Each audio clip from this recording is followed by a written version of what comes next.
At a family celebration, it turns out that two sisters are dating the same guy. It was Grandma Nellie's 80th birthday, and she wanted everyone under one roof. The kind of family gathering where you see cousins you forgot existed and eat enough potato salad to question your life choices. Folks came from all over: big city lawyers, sleepy town mechanics, even that one uncle who always smells like diesel and bad decisions. The party was held at a rented lodge near the lake, sun glinting off the water, laughter echoing between the pines. Music was playing, burgers sizzling, kids chasing each other with sticky hands and half-eaten cupcakes. In the middle of it all stood my two little sisters, Cassidy and Brooke. Both of them in their 20s, both pretty in that movie scene kind of way. Cassidy, the sharp one, smart as a whip, worked in finance, dressed like she walked out of a catalog. Brooke was softer, artsy, barefoot in the grass, always had paint under her nails and poetry on her tongue. Now here's where it gets spicy. Cassidy showed up with a guy named Drew. Tall, clean-cut, smile like a toothpaste commercial. Said he was a software developer, whatever that meant.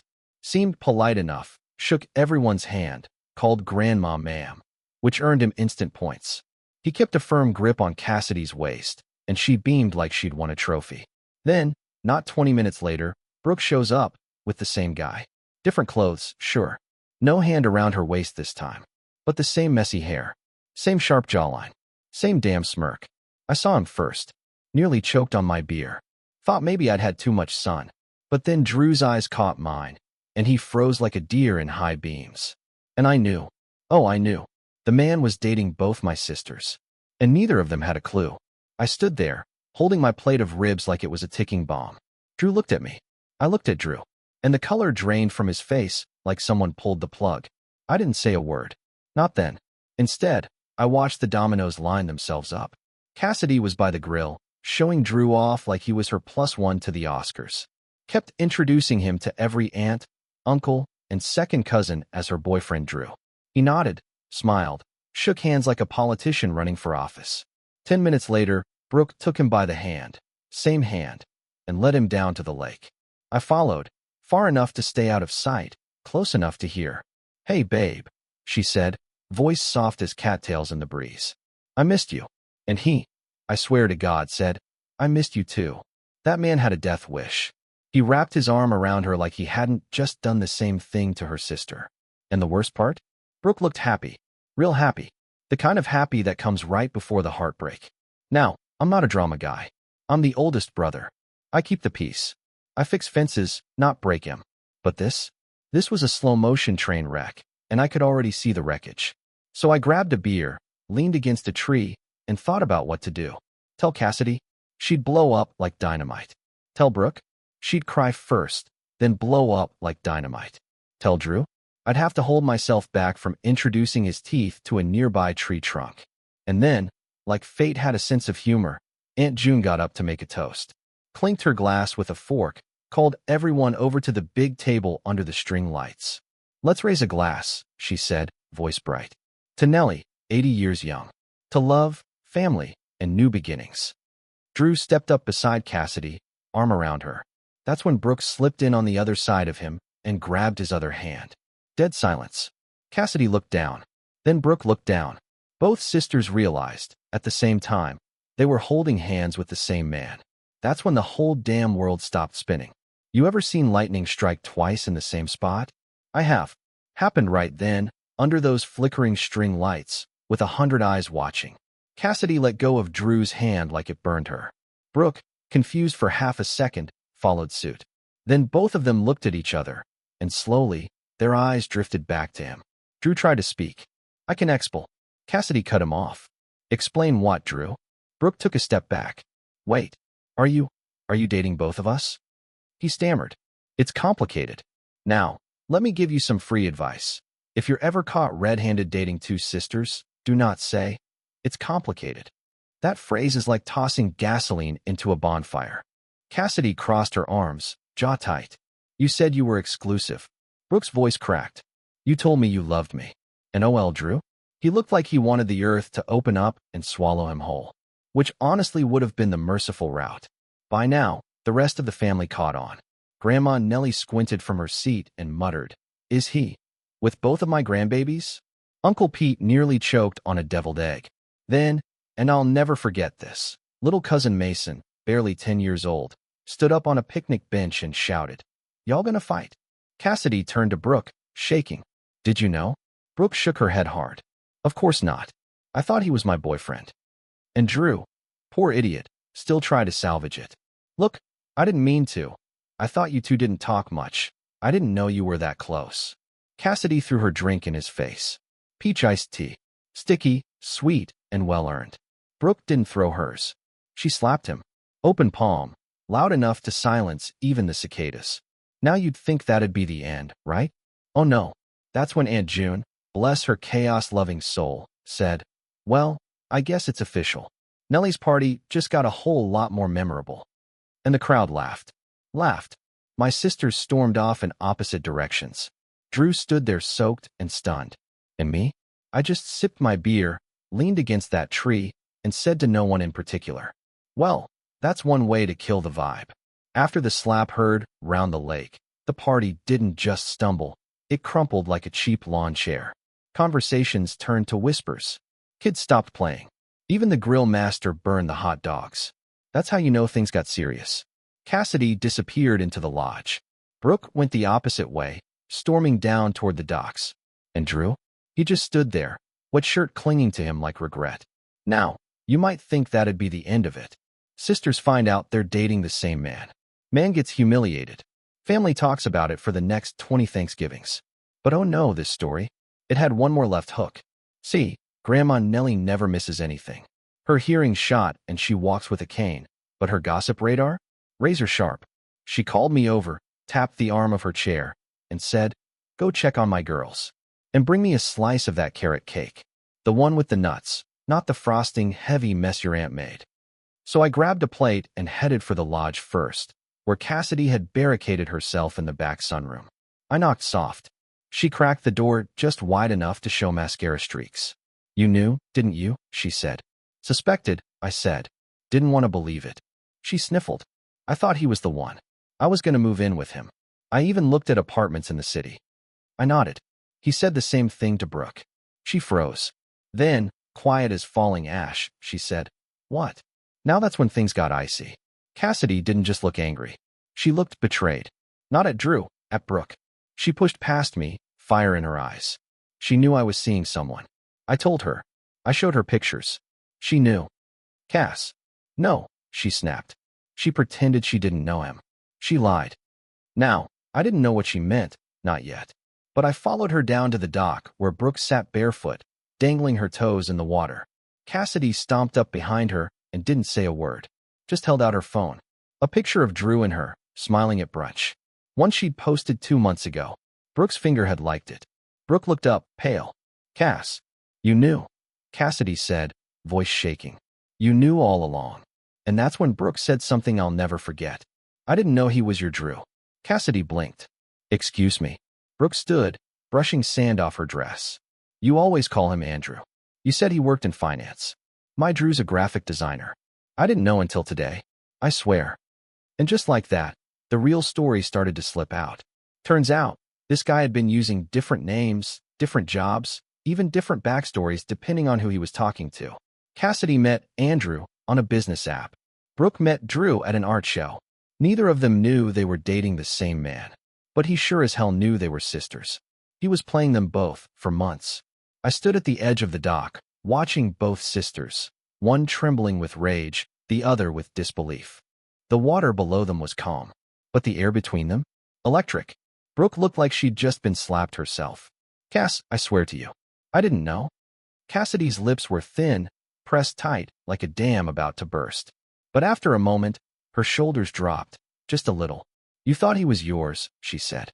"And I thought he was mine." They stood there in silence. Two women who shared a childhood, a bathroom, 1,000 secrets, and now, the same man. I cleared my throat. "Y'all want me to throw him in the lake?" "I'm just saying, nobody's looking." Brooke gave me the faintest smirk. Cassidy didn't smile, but she didn't say no, either. But then she turned to her sister and said something only family can say, something that cuts deeper than any insult. "I was ready to fight you." Brooke nodded. "Me too." Cassidy looked at the water, then back at her. But I don't want to. Brooke swallowed. Neither do I. That's when the dam finally broke. Not with tears, but with understanding. They hugged, the kind only sisters can pull off. A tangled mess of arms, apologies, and shared heartbreak. Then Cassidy stepped back and said, "We're gonna burn him." Brooke raised an eyebrow. Figuratively, Cassidy shrugged. "Depends on how the next hour goes." And that's how the sisters' pact was born. They walked back up the hill side by side, barefoot and determined, like two generals headed into battle. And Drew, poor sap, was still standing by the grill, nervously eating a hot dog like he hadn't just shattered two hearts under the same roof. As they approached, the crowd parted like the Red Sea. People knew. The cousins whispered. The uncles shook their heads. Aunt June started clapping. Cassidy was first. "Hey, Drew. Or is it Andrew today?" He turned. "Cass, look, I can explain." Brooke stepped in. "Save it." We compared notes. Cassidy crossed her arms. "Your little magic trick? Different stories, different names? That only works when your marks don't talk." Brooke smiled cold. "But we did. And now we know everything." Drew looked around, eyes pleading for someone, anyone, to step in. But no one moved. He was alone in the Coliseum, and the lions had matching cheekbones. Cassidy raised her glass.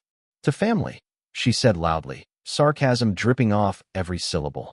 Brooke added, "And to men who thought they could play sisters without getting burned." Then Cassidy poured her drink, sweet tea again, right over his head. Brooke followed suit, this time with her fruit punch. Drew stood there, soaked and speechless, a walking cocktail of his own deception. Someone, I think it was Uncle Pete, started clapping. Then Aunt June. Then everyone. The applause rolled like thunder across the party, echoing off the lake. Cassidy turned and said, "Come on, sis. We got cake to eat." And they walked off, hand in hand. They say a man's gotta know when he's beat. Drew? He missed that memo. After the sisters' double dunk of humiliation, most folks figured he'd slip out the back, tail between his legs, never to be seen again. But Drew was the kind of guy who thought charm was a universal eraser. Like all he needed was a smile and a half apology to reset the game. So, about an hour after the tea and punch bath, while Cassidy and Brooke were laughing together over a slice of carrot cake, he came back, changed shirts, washed his face, even tried to gel his hair with someone's hand sanitizer, smelled like a pine tree dipped in vodka. He walked up to them with that same smile. That same damn smile. "Look," he said, hands out like he was surrendering, "I messed up. I get that. But if you'd just let me." Cassidy didn't even glance at him. "No," Brooke added, hard no. But he kept going. "I didn't plan to fall for both of you. It just happened." Cassidy turned to him, calm now, ice-cold calm. "You didn't fall for anyone, Drew. You shopped, like we were options on a menu." Brooke leaned forward. "What? Were you going to pick the one with the better family? The better job? The better wedding venue?" He tried again. "It wasn't like that." Cassidy stood. "Then what was it like?" Silence. That's when Grandma Nellie, who hadn't said a word all day since the drama started, pushed her walker over, parked it beside Drew, and tapped him on the shin with the tip of her cane. "Boy," she said, "you ever pull a stunt like that in my day, your picture would be on the post office wall, under the word idiot." The whole family chuckled. "Now scram," she added, "before I start naming names and calling mamas." Drew looked around one last time. No allies. No sympathizers. Just 50 pairs of eyes watching him wilt. He turned, muttered something about being misunderstood, and headed down the hill toward the gravel lot. No goodbyes. No closure. Cassidy plopped back down on her folding chair, exhaled. He really thought he was the victim. Brooke grinned. "I dated a guy who cried when his Uber canceled once. This still tops it." Then, like nothing had happened, they went back to eating cake. Laughing. Living. And me? I went and poured myself another sweet tea, leaned on the porch rail, and thought. Now that was a family celebration we'd never forget. After Drew slinked off like a raccoon caught in the chicken coop, the air at the party started to shift. The tension lifted. Folks started smiling again. Music picked back up, and the smell of grilled corn drifted back into the breeze. But the real story wasn't over. See, in a small town, or a big family, which is the same thing, word spreads faster than a brush fire in August. And this was the kind of tale that needed to be told right. Cassidy and Brooke knew it. So they took the narrative into their own hands. Later that evening, Cassidy pulled out her phone and asked me, "Uncle, you still on Facebook?" "Unfortunately," I said. "Good," she smirked. "Because I'm about to post something that'll make every ex-boyfriend, hometown frenemy, and sorority sister clutch their pearls." She clicked out a post. Short, sweet, surgical. "Just found out the guy I was dating was also dating my sister. He's gone. We're still here. Sisters snakes." Attached, a picture of the two of them, arms around each other, smiling like queens who just reclaimed their thrones. In the background, Drew, blurred out, mid-stumble, mid-humiliation. It went viral within the hour. Brooke added a comment. "To be clear, we dumped him. Not each other. Blood bad taste." The likes poured in. Cousins from all over chimed in. Even old friends who hadn't spoken to them in years sent messages of support. People shared their own Drews, guys who lied, cheated, manipulated. It became a movement. Hashtag dumped Drew trended for a minute. Someone even made a TikTok with dramatic music over Cassidy throwing her drink. And while they never named him directly, Drew knew. Everyone in town knew. He couldn't show his face at the farmer's market without someone whispering, "Ain't that the one who double-dated the sisters?" Meanwhile, Cassidy and Brooke turned pain into power. They started a podcast, Sisters Before Misters, where they told dating horror stories, gave advice, and roasted toxic men with the precision of surgeons. Their first episode? The Man at the Lake. I listened to it. Twice. They laughed, they healed, and they built something out of the wreckage. And me? I felt proud, not just as their big brother, but as a man who knew that sometimes the best revenge ain't rage, it's rising. You ever watch someone crash and burn, then try to rebuild the plane midair without tools or sense? That was Drew. 3 weeks after the party, right when the podcast hit its third episode and folks were asking for merch. Merch. Mind you, Drew crawled out from whatever rock he'd been licking his wounds under. He sent Cassidy a DM first. A real masterpiece of delusion. "Hey, been doing a lot of thinking. I know I hurt you, and I'm not proud of that. But I really think we had something special. Maybe we could talk one-on-one. No pressure." She screenshotted it. Sent it to Brooke. Brooke replied with 4 laughing emojis and a gif of someone falling into a dumpster. Drew must have thought Cassidy was the softer target, because when she didn't respond, he doubled down. This time he emailed her. Long one. Full of phrases like soul connection and unfinished chapters. Said he had a dream where they were on a beach together, starting fresh. Cassidy, never one to waste energy, replied with a single link. The latest podcast episode, titled, "Chapter Closed. Why You Shouldn't Date a Man Who Calls You Babe, and Your Sister Babe Too." That should have been it. But no, Drew had one last trick up his sleeve. He showed up. In person. Came knocking on my front porch of all places. Probably thought I'd be the neutral party. I was out there sanding an old rocking chair when I saw that familiar, slightly too white smile. "Hey man," he said, hands in his pockets. "I just want to talk to them. Set things straight." I stared at him. "You remember the part where you lied to both of my sisters?" He nodded sheepishly. "Yeah, but..." "Used different names." "Okay, but..." "Made one think she was your forever and the other your secret?" His smile faltered. "It got out of hand, all right? I didn't mean for it to go that far." I stood up, slow. "You got a car out there?" "Yeah." "Good. Use it. And don't come back." He looked like he might protest. Until my dog, Boone, a retired police K9 with half a tail and 0 patience, padded out onto the porch. Didn't bark. Just stared. Drew got the message. He left. Again. But not before I caught him glancing at the sticker on the back of Cassidy's Jeep parked in my driveway. A bright pink decal that read, "Sisters Before Scammers." The day after Drew slinked off my porch, the last person I expected to hear from was his mother. Now I'd met Mrs. Holloway once before, years ago, back when Drew was just some guy tagging along to a 4th of July barbecue. Polite, quiet woman. Wore a lot of beige. Carried a Bible in her purse. I figured she was one of those sweet southern moms who made too many casseroles and ignored the family skeletons. Turns out I was only half right. That Sunday afternoon, I got a call from a number I didn't recognize. I let it go to voicemail. 5 minutes later, Cassidy forwarded me a text. "Did you give Drew's mom my number?" "Nope." So I finally listened to the voicemail. "Hi, this is Sandra Holloway. I'm Drew's mother. I wanted to reach out. Not to defend him. Lord knows I can't do that. But I need to say something. About how he was raised. And what he's done to your family. Now, part of me thought, here we go, she's gonna pull the classic boys will be boys routine. But she didn't. She kept talking. He told me everything. Thought I'd take his side. I didn't. I was horrified. Raised him better than that. Or I thought I did. I just wanted you all to know that not every Holloway is proud of what he did. He shamed himself. And he shamed us. I saved that voicemail. Cassidy didn't reply to the text. Brooke didn't either. But I think, in some quiet way, it helped. Because forgiveness isn't always about the person asking. Sometimes it's just about knowing someone gets it. A few days later, a small package showed up at Brooke's apartment. No note. No return address. Just a velvet box. Inside, a necklace. Silver. With 2 interlocking circles. Cassidy opened a matching one the next day. And while it was never confirmed, I'd bet every tool in my shed it came from Sandra. They never wore them publicly. But I've seen the chains tucked just beneath their collars at brunch. No words. Just a shared glance.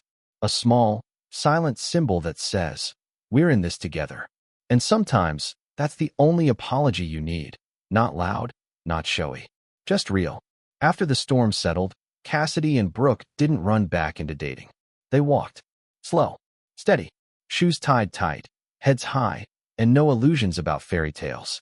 Cassidy went back to her city job with a fire I hadn't seen in her since college. Started mentoring young women in her firm. Every Thursday night, she hosted a wine and warnings group, her and a circle of women sharing red flags and sipping Chardonnay. They even made bingo cards out of common dating lies. I'm not like other guys was the free space. Brooke? She leaned into her art again. Started painting big. Not just canvases, but walls. Got a grant to do a mural downtown, right across from the coffee shop where Drew first told her she had poet's eyes. The mural? 2 sisters. Back to back. Eyes forward. Flames in their hair. Strength in their stance. Underneath it read, don't confuse softness with weakness. I watched her paint that last line, hands steady, sun setting behind her. And I knew. She wasn't just healing. She was thriving. Now, you might be wondering, did they ever date again? Yes, but on their terms. Cassidy met someone at a tech conference 6 months later. A marketing guy with a crooked smile and a love for spreadsheets. She didn't tell us about him for weeks. Said she wanted to be sure she liked him before anyone else did. Brooke met a barista who wrote her name on cups with little haikus. Took 6 months before she let him call her babe. Neither of these men tried to pit them against each other or charm their way around truths. And the first time they met the family, they brought flowers for Grandma Nellie and said, we've heard stories. Grandma nodded and said, then you know better than to play games. They nodded back. Smart boys. But the real win wasn't the new romances. It was that the sisters never made their love for each other smaller to make room for a man.